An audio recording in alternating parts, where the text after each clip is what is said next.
Hola, un saludo para todos, espero que se encuentren muy bien, mil bendiciones. Vamos a seguir con el estudio del Catecismo Católico de la Iglesia Católica. Habíamos hablado de la comunión de los santos, porque venimos estudiando todo el credo. Y el Catecismo de la Iglesia Católica, después de la comunión de los santos, hace un énfasis muy importante en la Virgen María. Porque creo en el Espíritu Santo y creo en la Iglesia Católica y en la comunión de los santos, lleva completamente a decir que creo en María como la Madre de Dios, como la Madre de la Iglesia, como intercesora. Si en la comunión de los santos nosotros podemos interceder por los muertos, podemos orar por los muertos, y los muertos que llegan a la santidad, a la gloria, pueden interceder por nosotros, que ya habíamos leído incluso en el Antiguo Testamento, más la Madre de Dios puede interceder por todos nosotros. María hace parte fundamental del plan de Dios. María es elegida, no al azar, sino por sus bondades, por sus habilidades, por sus cualidades, que no son puestas en duda. Su fe, su obediencia, su sinceridad, su dedicación, su compromiso total. Vamos a ver un poco más sobre la Virgen María y cómo funciona su intercesión. María es intercesora, María es abogada, María es auxiliadora. Y si nosotros en la parte del credo que decimos, la comunión de los santos, estamos dando fe de que nosotros podemos pedir por los demás, porque somos conjunto, y que donde hay varios unidos ahí está Dios. Si nosotros podemos orar por los muertos, y los muertos, los que están en santidad, pueden orar por nosotros, más aún, María, Madre de la Iglesia y Madre de Dios, puede interceder por nosotros. De hecho, viene intercediendo, y ella sigue su tarea como madre, apareciéndose constantemente a las personas más humildes y dándose un mensaje, el único mensaje de María, que no es una revelación nueva, sino más decir que sigamos a su Hijo y el Evangelio, y que recemos el rosario para el perdón de los pecados, que nos arrepintamos, que transformemos nuestra vida y que vayamos hacia su Hijo. Vamos a mirar acá una parte interesante en el Catecismo de la Iglesia Católica, en el 963, que dice el parágrafo 6, María, Madre de Cristo, María es Madre de la Iglesia. Y dice, se le reconoce y se le venera como la verdadera Madre de Dios y del Redentor. Más aún es verdadera Madre de los miembros de Cristo, porque colaboró con su amor a que nacieran en la Iglesia los creyentes, miembros de aquella cabeza. María es Madre de Cristo y Madre de la Iglesia. La Virgen María es considerada Madre de la Iglesia, iniciadora de la Iglesia, parte del plan de Dios para que la Iglesia creciera, para que la Iglesia se sostuviera. María se queda dándole fortaleza a los apóstoles y orando por el Espíritu Santo, siendo María ya conocida y tocada por su sombra en el momento de la anunciación, cuando el Espíritu Santo la cubre con su sombra y ella siente su presencia y se da el inicio del Salvador, que es de Jesús. Cuando todos esperaban el Espíritu Santo, María ya sentía, ya vivía, ya sabía quién era el Espíritu Santo. Entonces hay que empezar a tener esas partes importantes, y esa fortaleza y esa fe y esa obediencia permiten que el plan de Dios se desarrolle. Miren que Dios no la obliga, Dios dice si quieres, y ella dice hágase en mí según tu palabra. He aquí la esclava del Señor. Ya cumplía la parte del Padre Nuestro donde diga hágase Señor tu voluntad. Ella ya lo cumplía, ya lo hacía a cabalidad. Y toda su vida se pudo haber ido al traste como ella lo tenía planeado. Ella tal vez tuvo ilusiones, sueños de casarse, de tener una vida, una familia normal como todas las demás mujeres. Pero ella deja sus ideas y pone su futuro en manos de Dios. Confía plenamente en Él. Vamos a mirar acá la maternidad de María con respecto de la iglesia. Dice en el 964, totalmente unida a su Hijo.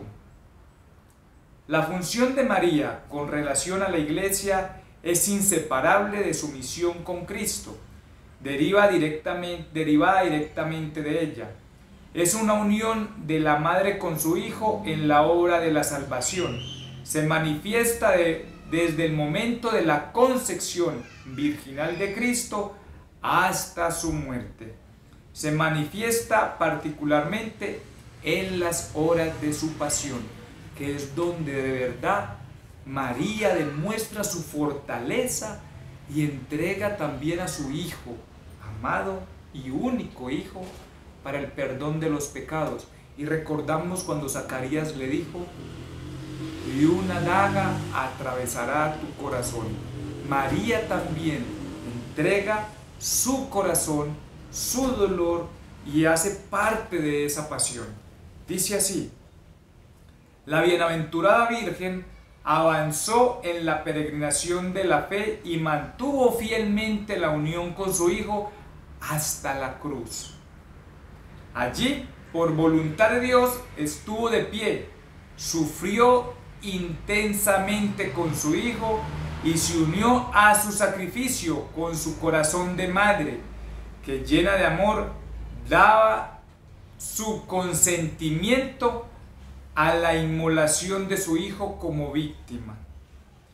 Finalmente, Jesucristo, agonizando en la cruz, le dio como madre al discípulo con estas palabras: mujer, he ahí tienes a tu Hijo. Juan 19, 26, 27. Entonces, miren una cosa bien interesante, y es que María también hace parte de ese sacrificio. Ella lo sufre y ella lo sabía, también estaba pronosticado: una daga atravesará su corazón. Y ella acompaña a su Hijo en esa peregrinación, ella acompaña a su Hijo en toda la pasión. Ella le dice: aquí estoy, Hijo mío.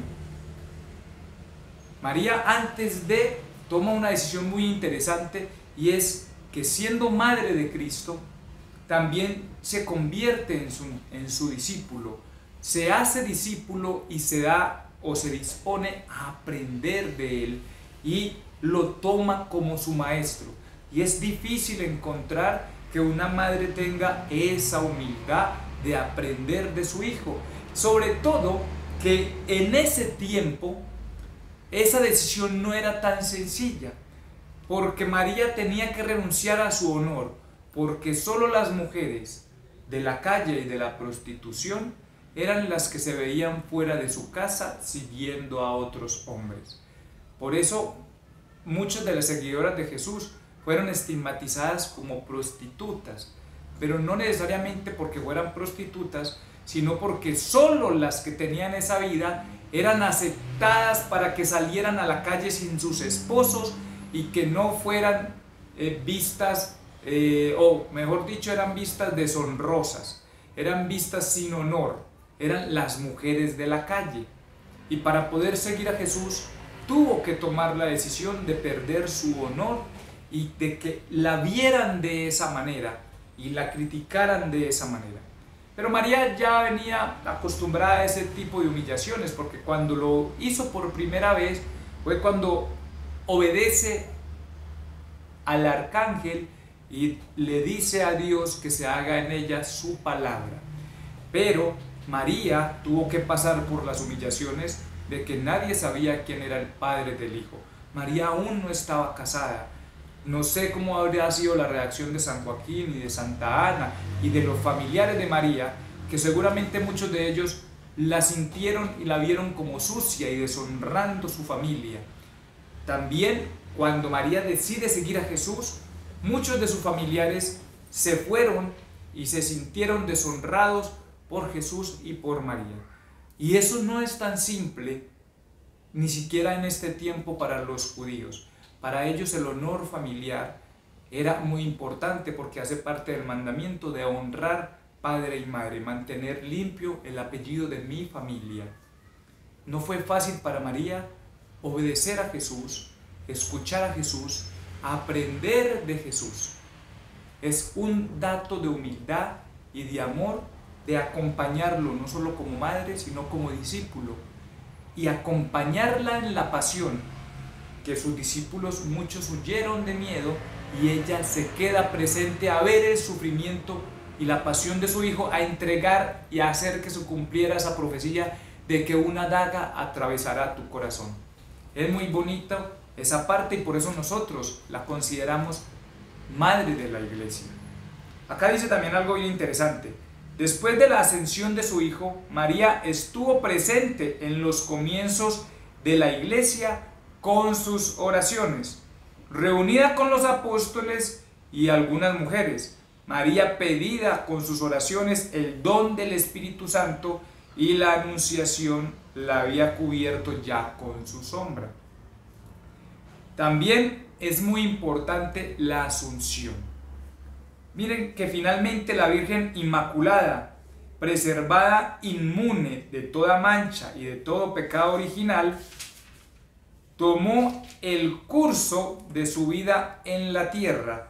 Fue asunta en cuerpo y alma a la gloria celestial y enaltecida por Dios como reina del universo, para ser conformada más plenamente a su Hijo, Señor de los señores y vencedor del pecado y de la muerte.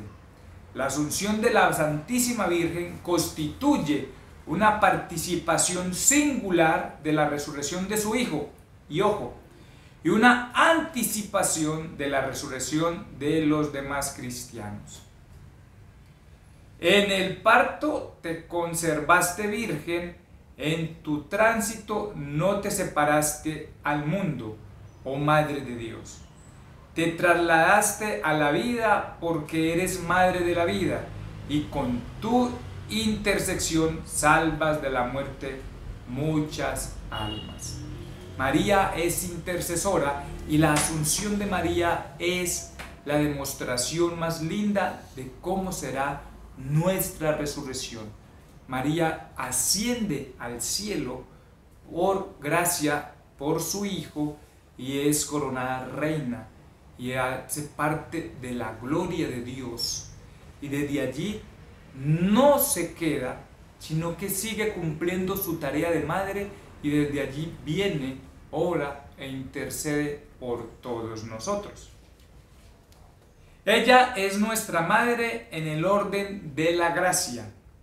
En el 967 dice: por su total adhesión a la voluntad del Padre, o sea, su verdadera obediencia, a la obra redentora de su Hijo, a toda moción del Espíritu Santo, la Virgen María es para la Iglesia el modelo de la fe y de la caridad. Es un modelo de fe impresionante. Ella se niega a sí misma para entregarse en totalidad a Dios. Y Jesús mismo lo dice en el Evangelio: quien me quiera seguir, que se niegue a sí mismo. Y ella se niega a sí misma a una vida que tenía planeada para hacerse una con el Padre y con el Espíritu Santo, y cumplir la profecía de salvación que vino a ser su Hijo. Ella hace una total adhesión a la voluntad del Padre. En el 968 dice: colaboró de manera totalmente singular a la obra del Salvador por su fe, esperanza y ardiente amor, para restablecer la vida sobrenatural de los hombres. Por esta razón es nuestra madre en el orden de la gracia. Qué bonito eso. Acá decimos en el 969 que esta maternidad de María perdura sin cesar en la economía de la gracia, desde el consentimiento que dio fielmente en la anunciación que acabamos de hablar, y que mantuvo sin vacilar, al pie de la cruz hasta la realización plena y definitiva de todos los escogidos. En efecto, en su asunción a los cielos, no abandonó su misión salvadora, sino que continúa procurándonos con su múltiple intersección los dones de salvación eterna. Por eso la Santísima Virgen es invocada en la Iglesia con sus títulos de abogada, auxiliadora, socorro y mediadora. Miren que no era que yo lo contaba, yo lo decía, lo dice el Catecismo de la Iglesia Católica. Y en el 970 nos dice lo siguiente: la misión maternal de María para con los hombres de ninguna manera disminuye o hace sombra a la única mediación de Cristo, sino que manifiesta su eficacia. En efecto, todo el influjo de la Santísima Virgen en la salvación de los hombres brota de la sobreabundancia de los méritos de Cristo, se apoya de su mediación, depende totalmente de ella y de ella saca su eficacia. María no le hace sombra a la mediación de Cristo, depende de ella y hace parte de ella. No adoramos a la Iglesia ni a la Virgen por encima de Cristo. Nadie es mayor y Él es el único mediador, porque el mediador es quien paga el precio, y el precio es el derramar la sangre. Paga con su sangre, paga con su vida la inmolación y el sacrificio por todos nuestros pecados. Pero María hace parte de esa eficacia, de esa eficiencia, para que se pudiera dar ese sacrificio, esa inmolación en nosotros y ese perdón de los pecados. Pero Cristo es el único mediador, pero ella es la demostración de la eficacia de esa mediación, porque hace parte del plan de Dios desde la anunciación hasta el final, que estuvo incluso al pie de la cruz y hasta la resurrección. Dice algo bien interesante: ninguna criatura puede ser puesta nunca en el mismo orden con el Verbo encarnado y redentor. Nosotros no la ponemos al mismo nivel. Pero así como en el sacerdocio de Cristo participan de diversas maneras tanto los ministros como el pueblo creyente, y así como la única bondad de Dios se difunde realmente en las criaturas de distintas maneras, así también la única mediación del Redentor no excluye, sino que suscita en las criaturas una colaboración diversa que participa de la única fuente. El culto a la Santísima Virgen. Hablamos del culto a la Santísima Virgen en el 971. Vamos a leerlo. Todas las generaciones me llamarán bienaventurada. Es bíblico. Está en Lucas 1:48. Ese, para quien lo quieran ver o los que se lo saben, es el Magnífica.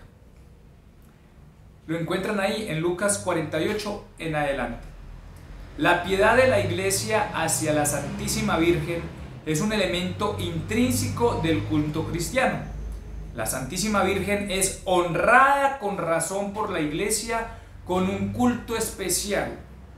Y en efecto, desde los tiempos más antiguos, se venera a la Virgen María con el título de Madre de Dios, bajo cuya protección se acogen los fieles suplicantes en todos sus peligros y necesidades. Este culto, aunque del todo singular, es esencialmente diferente del culto de adoración que se le da al Verbo encarnado, lo mismo que al Padre y al Espíritu Santo, pero lo favorece muy poderosamente. Encuentra su expresión en la fiesta litúrgica dedicadas a la Madre de Dios y en la oración mariana, como el Santo Rosario, que es la síntesis del Evangelio. El rosario, más que repetir, son los misterios que se están estudiando y se están aprendiendo y se están meditando, que no es otra cosa que la vida, la pasión, muerte y resurrección de nuestro Señor Jesús, que es el Evangelio cuando estamos en el rosario. Todo el culto de María lleva a su Hijo, y no hay culto más importante para nosotros que la Eucaristía. Y la Eucaristía es un culto al Padre, al Hijo y al Espíritu Santo. Y María nos lleva hacia Él. No es un culto separado. De hecho, cuando hacemos esta veneración a la Virgen María y la hacemos en Eucaristía, es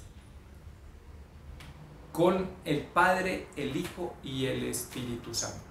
Vamos entonces ya finalizando en este pedacito como María ícono escatológico de la Iglesia, que dice el 972 para terminar. Dice así: no se puede concluir mejor que volviendo la mirada a María para contemplar en ella lo que es la Iglesia en su ministerio, en su peregrinación de fe y lo que será el final de la marcha, donde le espera para la gloria de la Santísima e indivisible Trinidad, un común unión con todos los santos.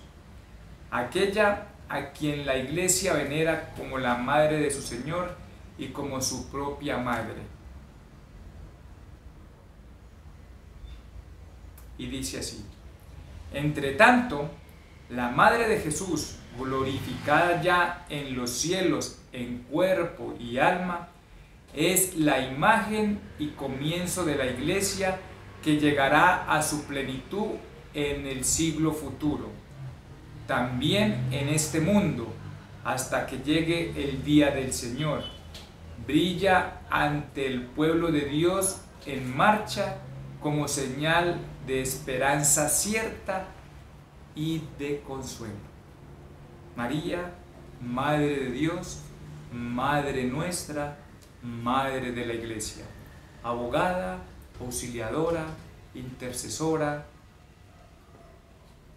Acuérdense, si creemos en la comunión de los santos, ilusión nuestra de qué es lo que esperamos en el momento de la resurrección. María siempre se ha hecho presente desde la muerte de Cristo y se ha presentado a miles de personas de muchas formas, siempre con el mismo mensaje de orar, de que nos unamos. En esa parte que dice que habíamos acabado de estudiar de la comunión de los santos, únanse para interceder por los demás, rueguen por las almas del purgatorio, rueguen por el perdón de los pecados, únanse en la comunión de los santos, únanse. Siempre es el mensaje: vamos todos juntos hacia mi Hijo, el Evangelio. El rosario dice todo el Evangelio en los misterios. Es una meditación sobre toda la vida, toda la pasión, vida, resurrección y muerte y resurrección de Cristo. Ese es el rosario. Si usted reza el rosario y no está meditando sobre el Evangelio, no está haciendo nada. Y el fin es el perdón de los pecados, rezar por los otros, comunión de los santos, en común unión. Y si nosotros no creemos que Jesús baja por María y asciende con ella, la lleva al cielo y la glorifica,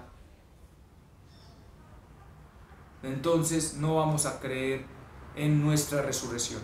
Porque si Jesús no vino por María, que fue obediente, leal, fiel, completamente humilde y sencilla y de amor completo, porque entregó a su Hijo por nosotros, y ella también una daga atraviesa su corazón. Si a María, que hizo tanto, Él no hubiese venido por ella para mostrarnos un ejemplo de lo que nos espera en la resurrección, ¿por qué habría de venir por mí y por qué habría de venir por ti? Por eso María es un modelo, un ejemplo a seguir, de obediencia, de fe, de caridad, de amor, de sacrificio y entrega total. Muchas gracias a todos, que estén muy bien.